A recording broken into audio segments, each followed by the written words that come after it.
Welcome to Career Tools. This week, asking questions about assigned work.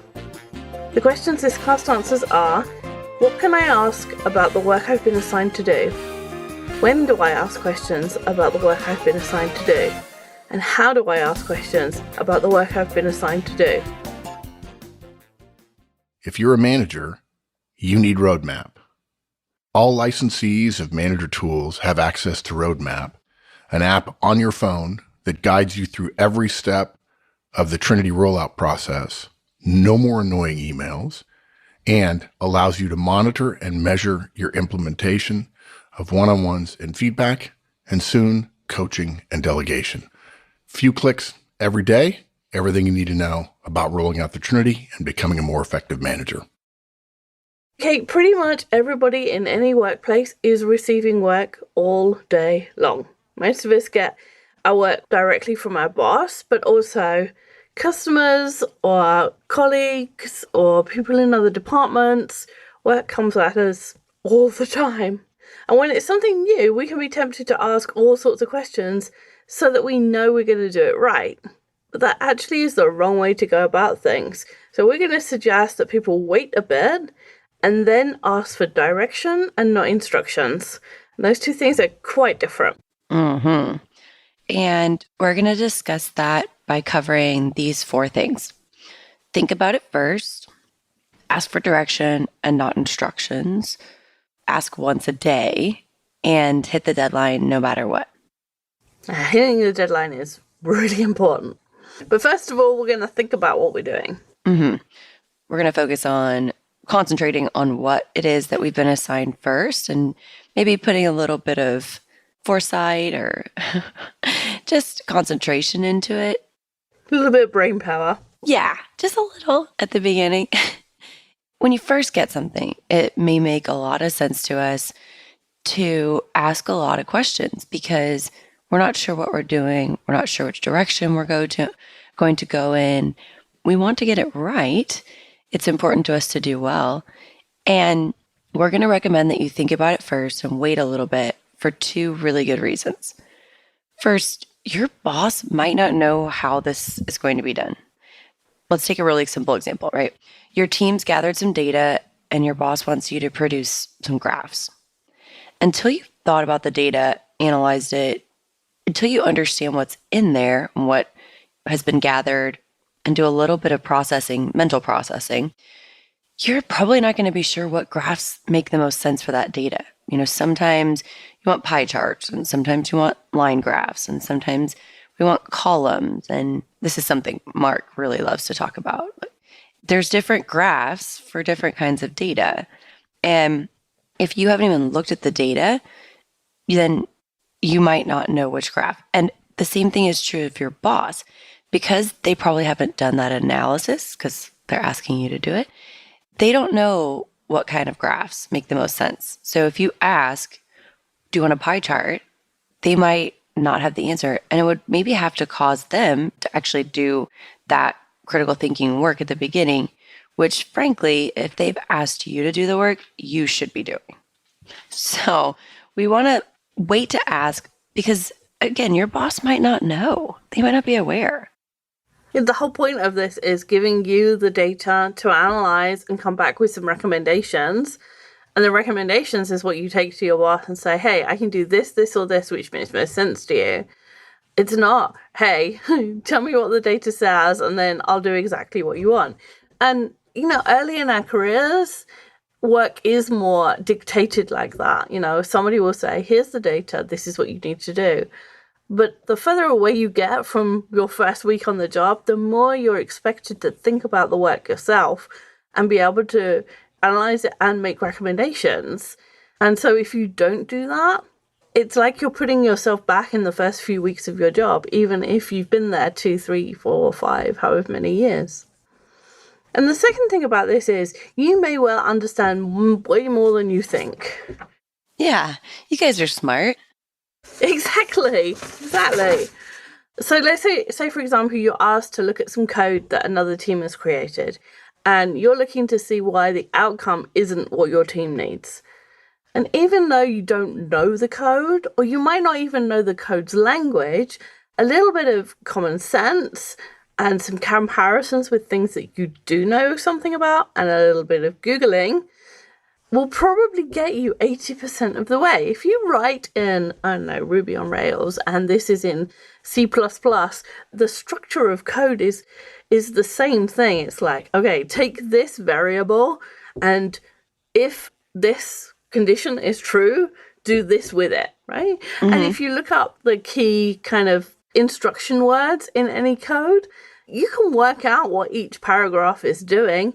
And plus, in code, there's it gets commented so that you should have a comment before any section that says this next part does X or Y or Z. So if you go to your boss, if you get the work and then you say, hey, I don't understand this, or I don't know what you want from me, or I don't understand how this is giving the outputs, you're wasting questions because your boss probably doesn't know the answers, and you could work out the answers if you just apply a little bit of brain power and a little bit of Google. Google's the most amazing thing there is because it answers any question you want. And if you have a question about something, somebody else has already asked it. So you don't waste questions on stuff you can look up. Yeah, we kind of get the impression sometimes that questions are free because, no one's charging us for them, but questions are not free, really, in two ways. First, answering your questions takes mental energy from your boss. That's why you're asking, right? Because you don't want to expend that mental energy. So you're using your boss's mental energy instead. And frankly, it's pretty hard work to teach someone something new. And each time you ask a question, your boss can feel that. It's taking away their mental energy, and it's causing a bit of a pinch in the relationship. So it takes mental energy from them, right? And we could be using our own instead, which is why our boss gave us the work. That's the first thing. The second thing is that every time you ask a question that you could have answered yourself or attempted to answer, you use up, and so therefore you lose, but you use up a little bit of credibility that you have with your boss. Your boss knows that you could have tried to Google it before they asked. And so you're using up a little bit of their kind of, okay, I can trust this person, their impression that they could give you something and you would take it and run with it. It's like when you call the bank or the cable company or the internet company and you give them your account number and they still ask for your name, your address, a callback number, 5 other things. You know they have that information. Yeah, you know what one my callback number is? The number I'm calling you from. Exactly right. And I know that's the only number on my account because nobody anymore has any number except a cell phone. It's not like you have a landline. You're not giving out your desk number for your bank or your internet provider. And it's so frustrating to have to answer all those questions. Lately, there's just I've been dealing with so many things like that. And you have that information. And that's how your boss feels. Your boss knows that you could have Googled it. What's your boss going to do? They're going to use their own expertise or ask a friend, phone a friend, or ask Google. And those are things that you could also do. And if you do that, you're helping your boss. You're taking something off their plate, which is awesome. And so questions aren't free. And we want to take a crack at this task, this process, this project before we go around asking for a bunch of questions, a bunch of answers, because it's not guaranteed that you'll get an answer. Your boss might not know. Because I might not know yet, having not done the analysis, which is what we just said. Yeah. And so we're going to wait to ask. And then when we do ask, we're not going to ask for instructions. We're not in 3rd grade.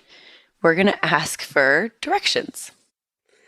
And the difference between instructions and directions is actually quite large, considering how similar the words would seem. So instructions are the play-by-play, blow-by-blow, how to do anything. So instructions are what you get when you buy IKEA furniture, and it says, put the wooden dowel in this hole, and then put this other wooden dowel in this other hole. Instructions are, open the file, which you will find here, save it with a new name following this format, put the date in the first line, write justified, put the initials of all the people who attended the meeting on the second line, and so on. Instructions are exactly what you need to do in exactly the order and exactly how you have to enter anything or put anything in. When you ask for instructions, you're saying exactly how should I do this. We're saying, okay, I'm in my car and I need someone to tell me to turn on the ignition and probably make sure the parking brake is on first. Make sure the parking brake is on, then turn on the ignition, then put it into drive, and so on. And when you ask for that level of instruction, you are asking your boss, to do the work they've delegated to you. If they wanted you to have blow-by-blow instructions, if they had blow-by-blow instructions already on this piece of work, they would have given it to you. It's not like they hide instructions from you. It's not like, somebody asks you to do a piece of work and they know exactly how you should do it and they just don't tell you. It's that they don't know how that piece of work needs to be done without the analysis and without the thought and the brain power being put into it. That's why they don't give you instructions. So what you need is a direction. So if we think about those graphs that we were talking about earlier, when you have worked out which graphs this data suggests are the right ones, then you go back to your boss and saying, I'm thinking that these 5 graphs will be right for this data. Is that close to what you were expecting? So let's say you have sales data month by month for a particular product.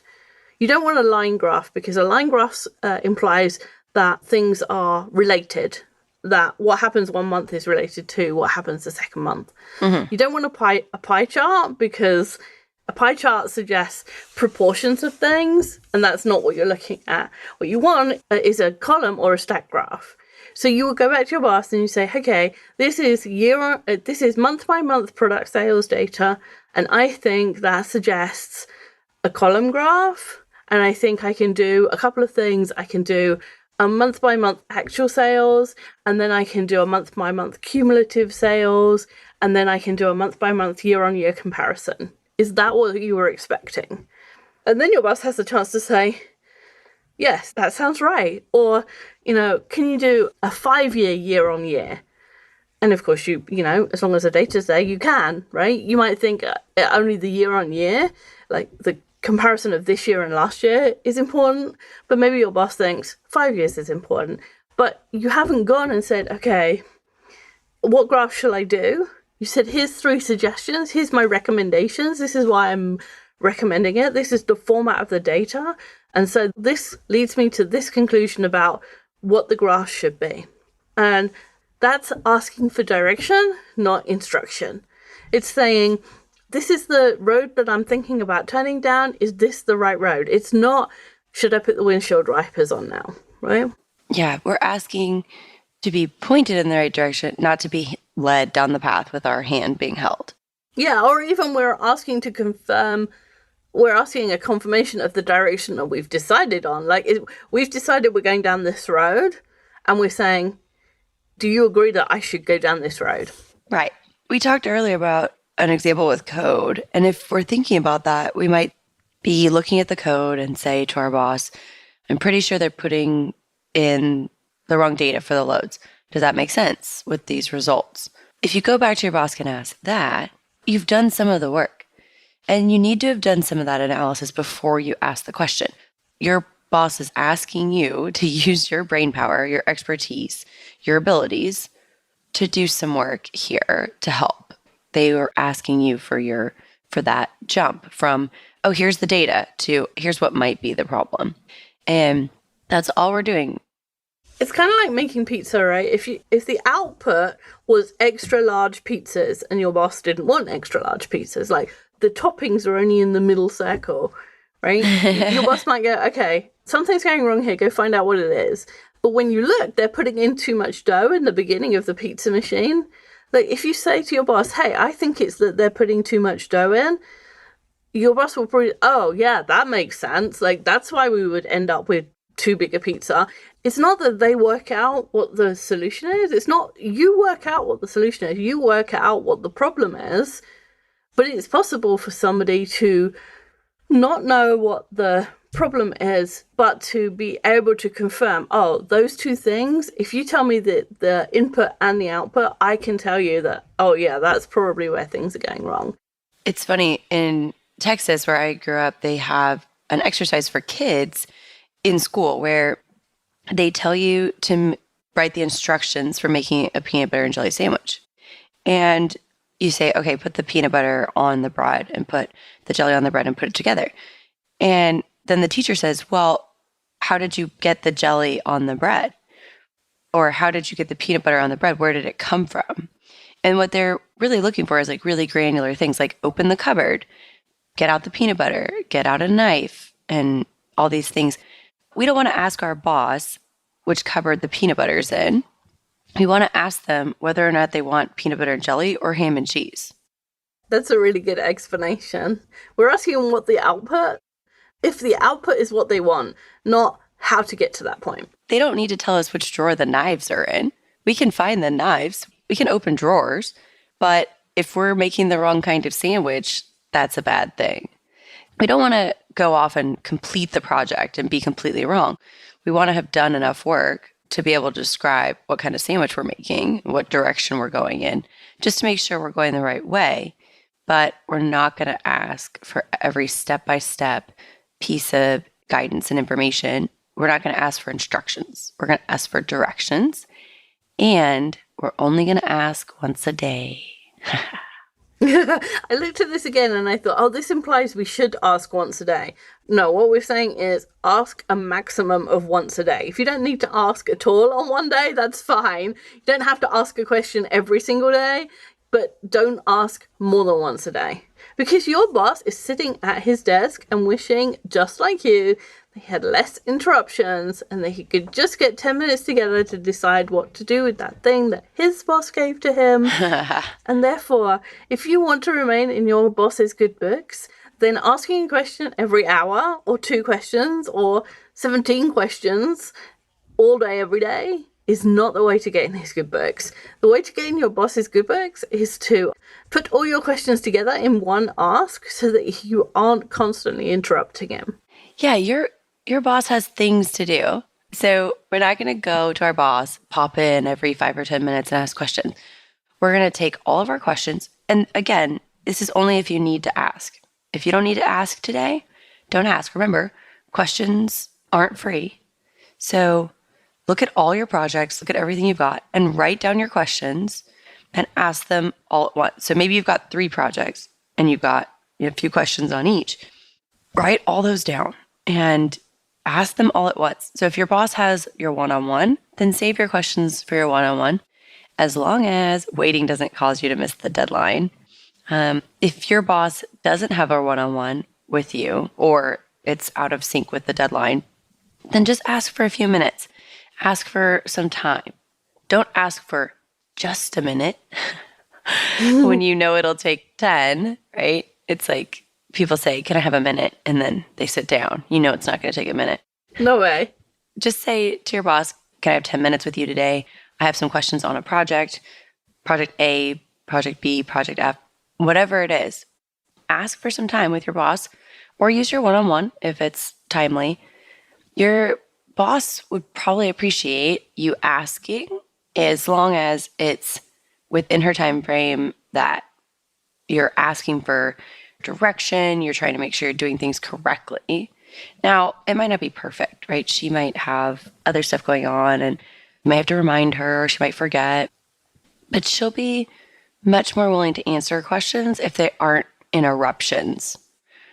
It's kind of like that directions versus instructions. It's interruptions versus questions. That didn't make a lot of sense. It's interruptions versus kind of a consolidation of questions. Yeah, asking for a few minutes is different than stopping by 5 times a day.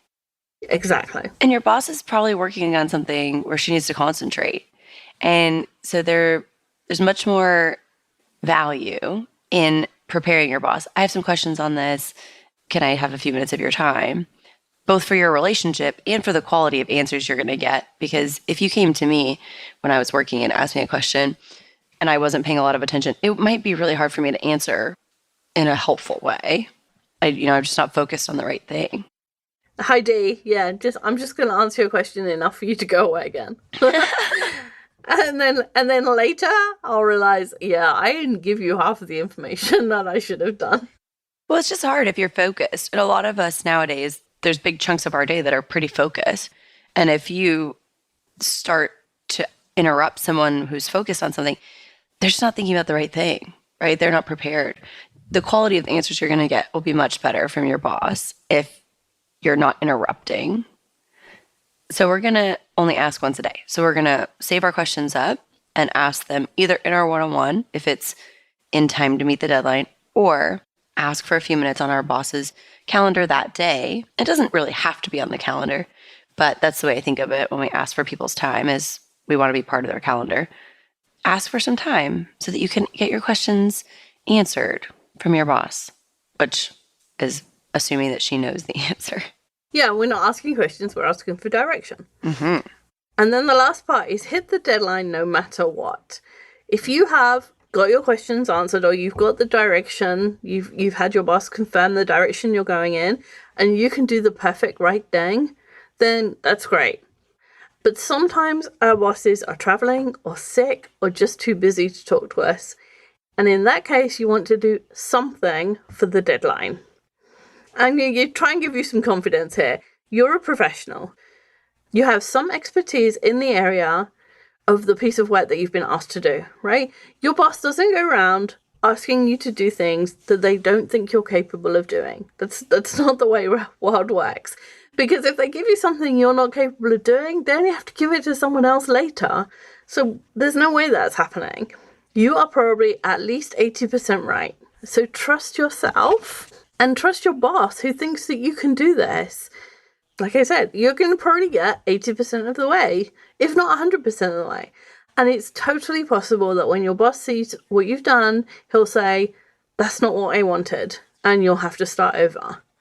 But that's not always, in fact, most of the time in my experience, that's not about the work you've done being incorrect. Often as bosses, especially if we haven't done the analysis, let's go back to those graphs and think we have all this data, the boss hasn't done any analysis, we can't talk to them, so we guess and we do a column graph, but we only just do the month by month. And the boss hasn't asked for anything, so we've just guessed this is what they want. And then when you show the boss that, oh, you know what, it will be really helpful to have year on year. And I didn't realize that when I told you to go look at this data. Because often, until you see what you don't want, or you see part of what you want, you don't realize what it is that you want. If I haven't gone through the analysis of the data, then I don't know what graphs I'm expecting to see. Because I'm not giving instruction, I'm only giving direction. It's possible that the person who I'm giving direction to won't go far enough, or won't go quite in the right direction, or won't quite do what I wanted, and I won't know that till I see it. It's kind of like picking a paint color in a can and then not liking it when it's on the wall. It's like, well, it looked fine in the can, but now I see it. This is not what I wanted. Sometimes you just don't know what's right until you see what's wrong.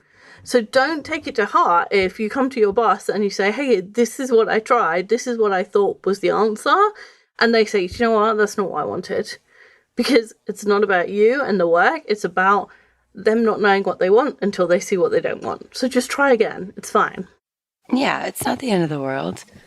It's going to be okay. It doesn't have to be perfect all the time. I once painted an entire bathroom yellow, and that was a mistake. It was terrible. It's like waking up in lemon meringue every day. Oh, yeah, no, maybe not. Yeah. Not before coffee. Yeah, definitely not. So remember, we're going to ask for direction and we're doing this because questions are not free. We want to look at the work and make a stab at it. If you can, confirm the direction. And if not, just do the work to the best of your ability and meet the deadline. That's the professional way for us to approach new work that we've been given by our boss. Exactly. Thanks, Kate. Thanks, Wendy. Bye, everyone.